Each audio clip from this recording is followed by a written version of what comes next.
Mi enfoque está más bien riba pergunta na como hace minister Cruz tocante minimum loan e se tem ideia na também para introduzir minimum uurloon mirando com gente que está 40 horas 45 horas tá ganhando mesmo minimum loan.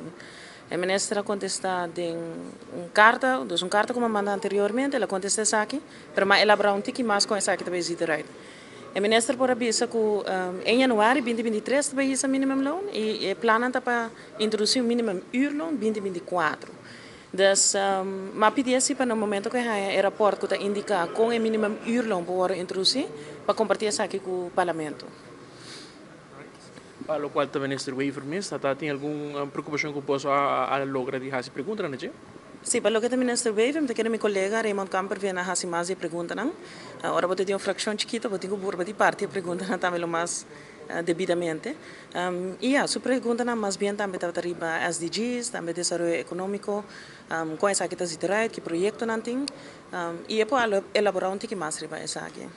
De parte de sua fração tem alguma preocupação para o qual estava a situação de blackout coisas de fim de semana?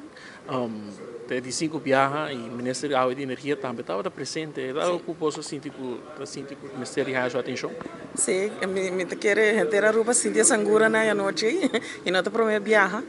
Me saco colega na coalição aponta ampliamente riba a situação de blackout.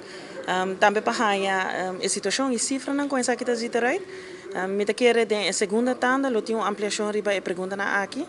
Para também que conosco espera, porque já me quero nós todos a corrente vira mais caro. E ora algo vira mais caro, me quero botar espera também o meu serviço. Então me quero de segunda tanda, eu amplio um pouco mais riba essa aqui.